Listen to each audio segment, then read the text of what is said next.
Assalamualaikum warahmatullahi wabarakatuh. Perkenalkan, nama saya Sylvia Eka Pratiwi dari kelas RB dengan NIM 12 12 30057. Di sini saya akan menjelaskan terkait bagaimana sih cara melakukan penginstalan WSL dengan menggunakan Ubuntu sehingga dapat menghasilkan geoportal yang dapat didistribusikan terkait data-data spasial. Sebelumnya, sistem ini berfungsi sebagai media sharing data atau berbagi pakai data yang dapat dimanfaatkan oleh pengguna agar mempermudah dalam pengaksesan data dan informasi. Nah, hubungannya dengan IDS ini, di mana IDS ini berperan sebagai pedoman dan penunjang terbentuknya basis data yang bersifat terintegrasi secara spasial yang didukung dengan teknologi, sistem kebijakan, dan peraturan dalam penyediaan data spasial. Penggunaan IDS ini pada umumnya dibedakan menjadi 3 tingkatan, yakni tingkatan regional, nasional, dan daerah, yang dimana tingkatan-tingkatan tersebut itu memiliki fungsi masing-masing dalam penyediaan informasi spasialnya. Salah satu implementasi dari kebijakan IDS ini dengan menerapkan sistem geoportal dalam melakukan pengelolaan data informasi spasial yang terinteroperabilitas dengan baik, agar mempermudah pengguna dalam berbagi pakai data. Geoportal ini sebenarnya berbentuk website portal yang berfungsi untuk mencari dan mengakses informasi yang dikumpulkan menjadi satu dari berbagai sumber data serta memberikan pelayanan data spasial dengan menggunakan teknologi yang didukung oleh jaringan internet. Fungsi lain dari geoportal ini sebenarnya mempermudah dalam mengambil keputusan terkait perencanaan dan pengembangan infrastruktur wilayah.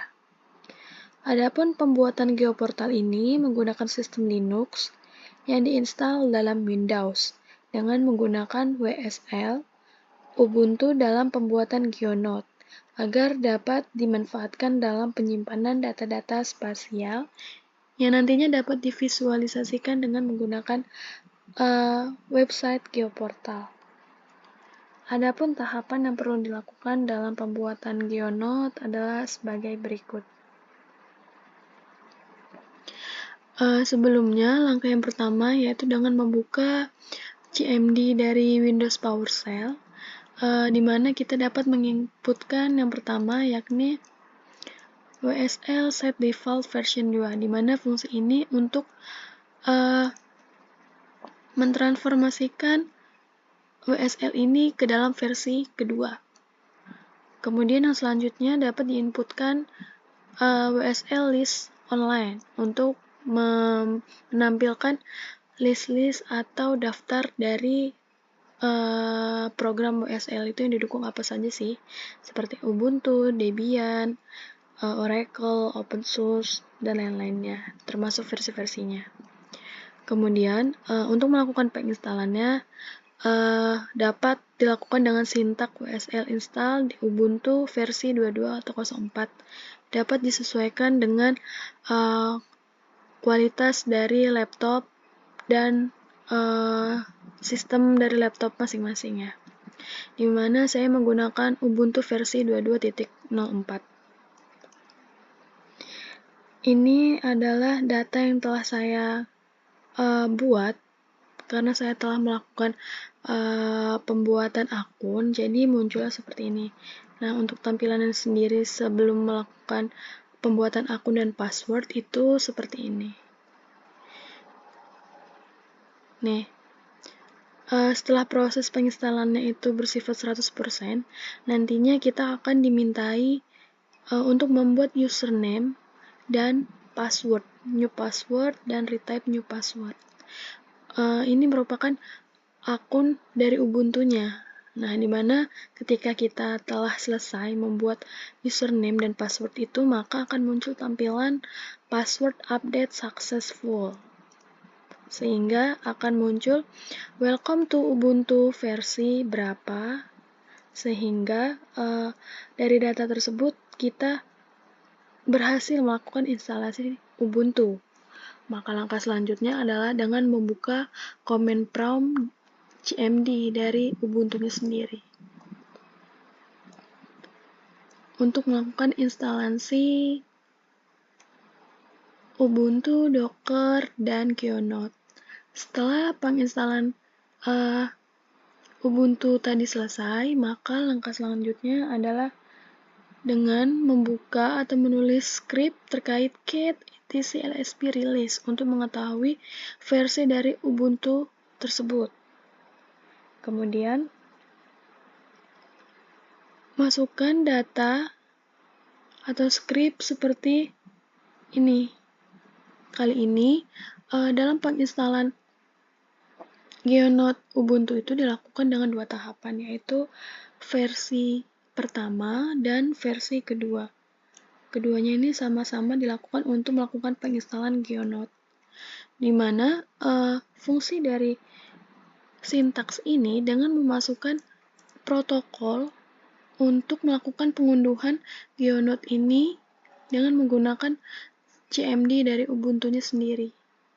Maka hasil yang ditampilkan ketika penginstalan tersebut berhasil yaitu GeoNote part 1 100%, GeoNote part 2 100%.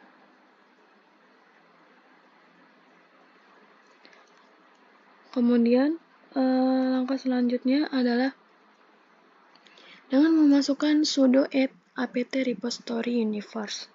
Nah, ini fungsinya adalah untuk membuat geoportal dengan menambahkan seluruh repository yang akan dipindahkan ke universe to all repository.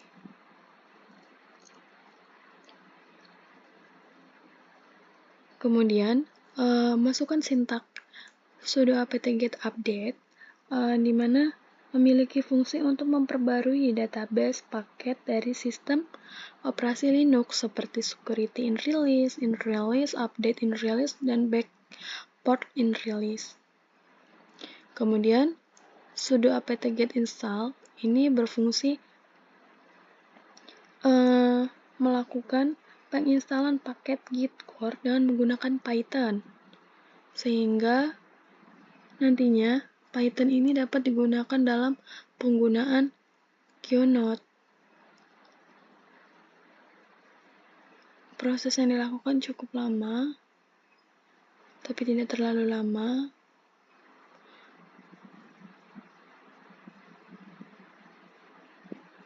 Kemudian langkah selanjutnya adalah memasukkan sintaks sudo apt-get install apt-transport. Ini memiliki fungsi untuk melakukan penginstalan paket sistem operasi dari perangkat lunak tersebut dengan menggunakan repository yang telah ada, yang telah tersedia. Kemudian memasukkan sintaks sudo mkdir keyrings ini berfungsi dalam membuat direktori baru dengan menggunakan root agar semua perintahnya itu dapat disimpan di kunci ini, keyrings. Kemudian sintaks yang ini, fs sl https download docker, itu berfungsi untuk melakukan penginstalan data Docker dan mengkonversi GPG dari repository Docker. Kemudian sudo chmod a+r ini berfungsi dalam melakukan pengubahan akses perizinan file atau direktori dengan mengizinkan seluruh data ini dapat diakses dan dibaca oleh file Docker. Kemudian ecodep ini berfungsi untuk menambahkan sumber Docker ke sistem sehingga mempermudah Docker dalam melakukan instalasi dan pembaruan data. Kemudian sudo apt-get update y. Ini juga berfungsi dalam pembaruan daftar paket yang telah tersedia dengan menggunakan pengaksesan ke seluruh data. Kemudian sudo apt-get install y docker ce. Ini berfungsi melakukan penginstalan Docker juga dengan semua komponen yang diperlukan dalam proses pengelolaan Docker.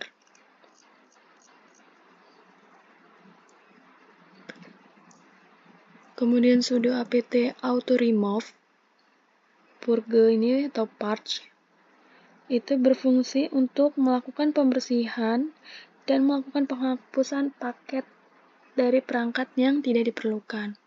Kemudian sudo usermod. Sudo usermod ini yang ini salah, yang benar itu yang ini.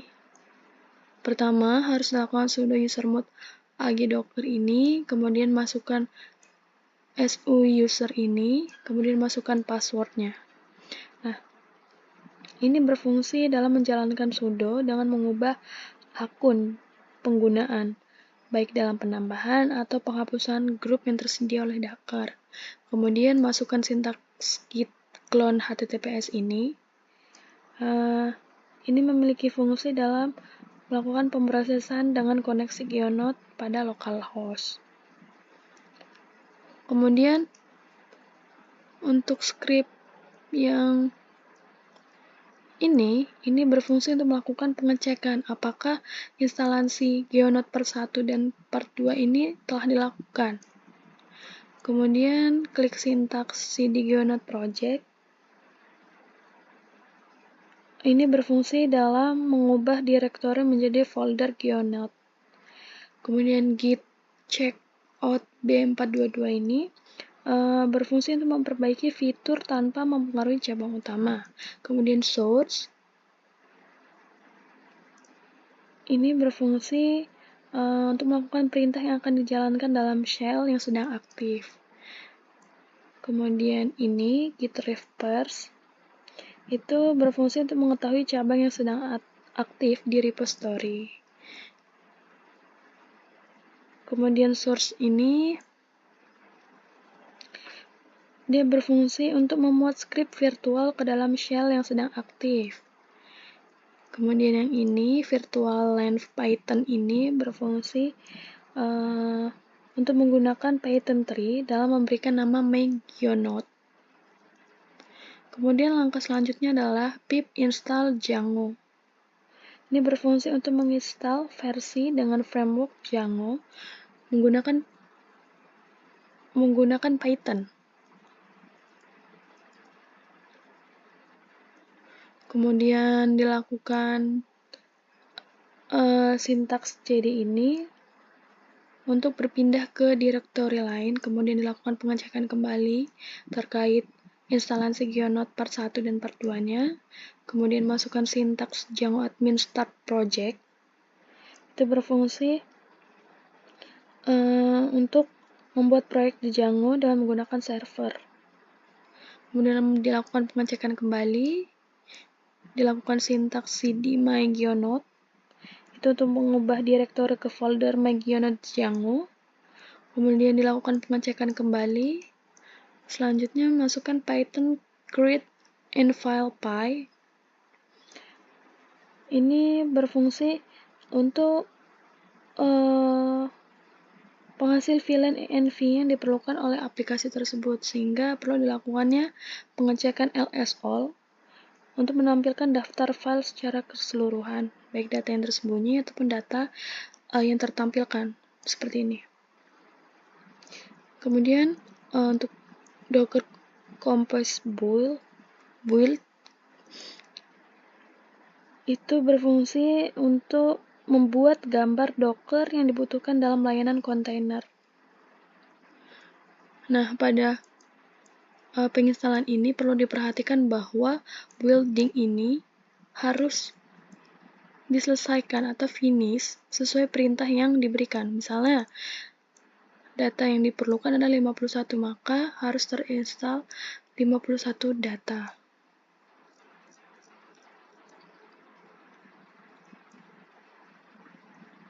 Kemudian untuk Docker Compose update ini berfungsi untuk melakukan layanan pada file Docker di latar belakang tanpa terhalangi apapun, di mana data-data ini dapat dilakukan pembuatan Gionode apabila running ini berhasil dilakukan. dilakukan dan terchecklist semuanya sesuai dengan perintah yang diberikan. Kemudian untuk mengetahui password dan username dalam pembuatan atau pada saat ingin melakukan sign di GeoNote itu dapat dimasukkan sintaks cat.env ini. Maka akan muncul username dan password dari akun kita.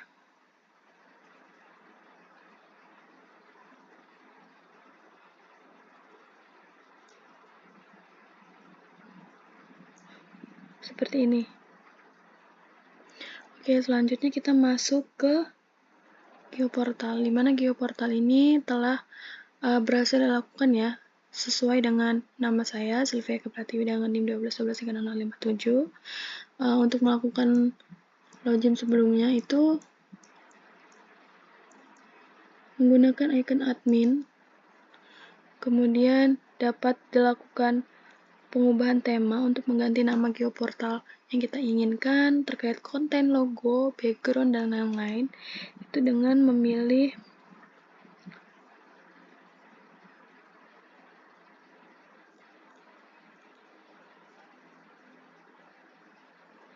GeoNote Themes Library, kemudian pilih Themes, kemudian kita pilih Add GeoNote. Nah, masukkan nama yang diinginkan, misalnya ini, kemudian ini jangan lupa di checklist, kemudian masukkan logo, misalnya Itera,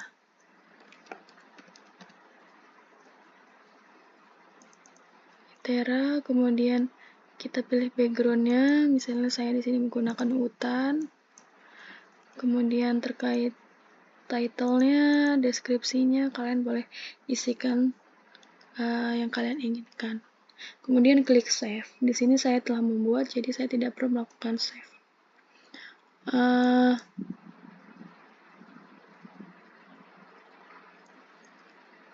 Save. Ini contoh yang salah ya, mungkin karena saya tidak terlalu membutuhkan ini, tapi yang saya butuhkan yang ini. Jadi dapat ke view website. Nah, seperti ini. Sekian penjelasan dari saya terkait penginstalan WSL, Ubuntu, hingga pembuatan Geoportal. Kurang lebihnya saya mohon maaf. Wassalamualaikum warahmatullahi wabarakatuh.